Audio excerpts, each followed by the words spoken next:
se e kanë lënë të nënkuptohet, edhe demokratët janë egzaltuar në momentin e arrestimit Maduros, ndërkohë që thaj që duhet ta arrestojmë ne nga brenda. Pra mos është shkrytuar me vonesë për të investuar në brenda dhe jo jashtë për të pritur nga jashtë. Qëndrimet politike kështu janë gjithë bota faktikisht, nuk është shkencë eksakte. Qëndrimet politike ndryshojnë nga dita në ditë, nga rrethanat e ndryshme, por nëse Berisha ka thënë këtë, e di Berisha pse ka thënë, por unë them që politikani duhet të qëndrojë asaj që thot edhe do të jetë në të mirën e shtetasëve të tij. Pra nëse ka bërë Berisha diçka përpara ose ka pritur, janë pritshmëritë e Berishës, por sidoqoftë e rëndësishme është që zgjidhja vjen nga brenda. Faktori brendshëm është faktor vendimtar. Ne nuk duhet presim as nga diplomatët, as nga BE-ja, as nga Amerika, sepse do kanë probleme dhe hallet e tyre. Kur kanë kohë, pjesën tjetër, dhe kur kanë dhe interesat e tyre, do shikojnë edhe jashtë konturëve të tyre. Pra, unë them që lufta politike është mes Partisë Socialiste dhe Partisë Demokratike, është luftë e brendshme, zgjidhja do të jetë me kompromis në fakt, sepse unë jam një qytetar që jetoj shumë vite, mbi 30 vjet në Gjermani dhe edhe këtu s'ka konflikte, por zgjidhjet bëhen me mirë kuptim edhe me marrëveshje. Kështu që unë nuk jam nga ato politikanë që them që shikojtë hajde bëjmë protestë, ta shkatrojmë, ta marrim ne dhe hajde të laçkisim çka ngelur. Unë jam kundër kësaj. Jam për një politikë reale për shqiptarët, për të varfrin shqiptar, për shtetin shqiptar, për traditat, zakonet, për një konservatorizëm shqiptar dhe për që jemi ne të vendet sot të tokës tonë dhe të vendet tonë, ne duhet ta drejtojmë me të mirët me të këqijat tona që kemi, por nuk duhet presim shumë nga të huajt, nuk duhet lëmë që na dirigjojnë të huajt sipas interesave të momentit dhe çastit. E kjo që thoni ju për vajzën e zotit Trump, si biznesmene sigurisht ka për interesat e saj, por normalisht nuk duhet ndodhë që një kohë kaq të nxehtë, siç është situata gjeopolitike, me këtë që po bën Trumpi, edhe me këtë presion të jashtëzakonshëm që ka Rama në forma dhe mënyra të ndryshme, se në fundit veti ka bërë, nuk është që ka bërë njëri gjitha këto gabime, gjitha ato skandale që ka prodhuar. Pra të japësh tokën në këto momente më duket e papërgjegjshmëri nga ana e një politikani, pra atë që pretendon që është drejtuesi ynë, që është mbrojtës i interesave tona. Mua nuk më duket që Rama po mbron interesat tona, edhe nëse shkon në Amerikë, në gjyq me McGonigal, ai thjesht është një akuzuar, kështu që nuk ka pse të na hiqet sikur është gjeli, është kokoshi i vendit tonë dhe kur shkoj jashtë jetë pula. Kështu që do kujdes, ka shumë kujdes. Unë shikoj me shumë kujdes këtë punë se gjitha lëvizjet politike që bën në Shqipëri. Dhe për protesta është miti më i domosdoshëm, për momentin që duke bërë protestë është i vetmja mënyrë që ka ngelur njerëzve të protestojnë dhe të arrijnë atë që duhet të arrijnë. Sepse faktikisht shqiptarët nuk kanë dhënë Ramës votën për të plaçitur vendin, për ta çuar vendin në krizë. Keni parë përmbytje, vrasje, vjedhje, policia bashkëpunon me krimin. Keni parë me fakte dosja SKCC.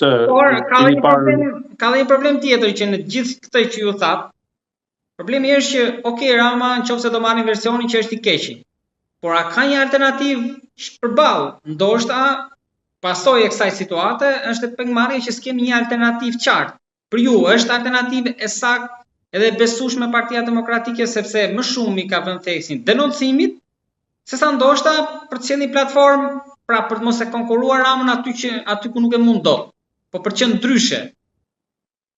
Po sigurisht që ka alternativë. Nëse nuk është alternativë Partia Demokratike, ku do shkojmë? Ku do marrim alternativën? Në Serbi, në Greqi? Ne jemi shqiptarë, ne jemi alternativa, ne jemi opozita, ne luftojmë për drejtat e opozitës dhe për drejtat e shqiptarëve që janë të pambrojtur. Sigurisht që ka alternativë. Mos e shikoni që zoti Berisha ka vite që është në pushtet ose ka qenë pushtet dhe është kryetari i Partisë Demokratike, por Berisha ka qija sa të duash, por ka dhe shumë mirë, është një vetmi qendrestar që i qëndroi dhe mori pra Partinë Demokratike dhe po e çon përpara. Unë nuk jam faktikisht jam atë që të bën zgjedhje partitë brenda Partisë Demokratike, zgjedhjen të jenë drejta edhe të sinqerta, dhe nëse dikush del kandidon kundër zotit Berisha dhe fiton, bravo i qoftë. Jam me çdo njeri që fiton në mënyrë demokratike. Pra Berisha është ai që shkon shesh. Nuk bën siç bëri Rama në protestat e 1 janarit që çoi popullin përpara, u vran, u shkatruan, mori pushtetin, përfitoi edhe sot bën çon drot krokodile para ca ditë e paqën në bulevard, a thua se është me të vërtetë dikush një tjetër. Ky organizoi protestën, i çoi përpara, u vran, ju premtoi që do vrasësh të dalën para ligjit, dhe akoma vazhdon të mbaj pushtetin dhe të lëshoj lot krokodili çdo 21 janar. Ky është fakt, apo jo? Saliani ju bind si alternativë brenda Partisë Demokratike, se me Berishën 30 vite, 30 dhe ca. Okej, pse mos provohet edhe ky? Mua më bind çdo demokrat që kandidon dhe fiton. Me çdo shqiptar që demokrat që kandidon vetëm ai më bind. Ai duhet bind shumicën, nuk është çështje personash tek e tek. Berisha ka 30 vjet që na ka bindur, na ka zgënjur, na ka bindur dhe vazhdon të qëndrojë prapë.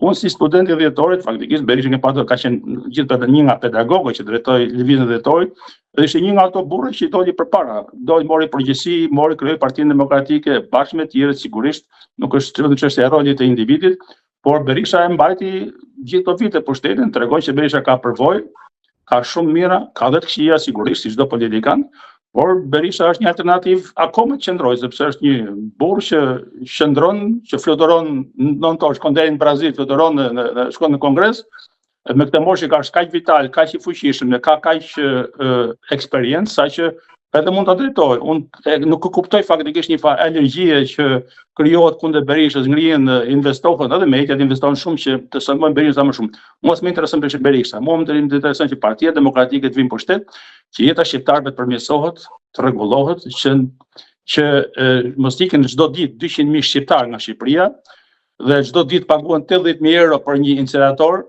për një objekt që ose është konfiskuar ose nuk ekziston fare, që pensionistët paguajnë ilaçet, paguajnë ushqimin, që mos rriten çmimet, që Shqipëria të ketë një stabilitet si çdo shtet normal në Ballkan. Nuk është se mund të jemi lider të Ballkanit, siç pretendohet, ose lider të global. Ne kemi atë masi që kemi forcë ekonomike që kemi atë traditë që kemi atë krenari që kemi si shqiptar. Këtë do Partia Demokratike, këtë dua unë, këtë çdo shqiptar i ndershëm, qoftë në emigrim, qoftë në Shqipëri. Edhe diçka të fundit kam, si kryetari i PD-s, tani kur e mendoni ju ose pritshmëritë për te dëshirës që realisht ka mundësi shanse PD-ja që të vinë pushtet. Me që jemi edhe në fillim vitit dhe çfarë na pret në këtë vit. Po nëse të vi PD-ja pushtet, kush do të vi? Do vim prapë, do vazhdojnë që ndrojnë këto bana, nëse shqiptarët e duan këtë banë, le ta mbajnë. Mos tankohen më. Pse tankohen? E bëjo paqe votat u votën, ose bëja Odiri, gjithçka raportet, e panë edhe faktin tani. Ju keni parë videot, filmet, filmimet që janë bërë tani. E shikoni se çfarë sfide krijon Partia Socialiste ose Edi Rama parlamentit shqiptar. Pse nuk e çon të rrjeq imunitetin? Në fund nuk ka nga shkoj, ku ka fakte, pse sfiton drejtësinë? Pse bën akrobaci me drejtësinë? Jo ta çojmë te gjykata kushtetuese, të fitoj kohë, ti blej, ti bëj këtë. Është vërtet qëllimi i socializmit ky? Unë nuk besoj që Partia Socialiste e vërtet dua një politik tillë, dua një drejtues tillë, dua një mund të shikoj këto pjesën që këta partia që është pushtet, është thjesht më duket si një grup shokësh që kanë bërë hotele, kanë blerë troje, kanë shitur blerë, kanë shkatruar vendin gjithçka. Dhe tani akoma vazhdojnë të kanë një paftyërsi politike që të shkojnë në parlament edhe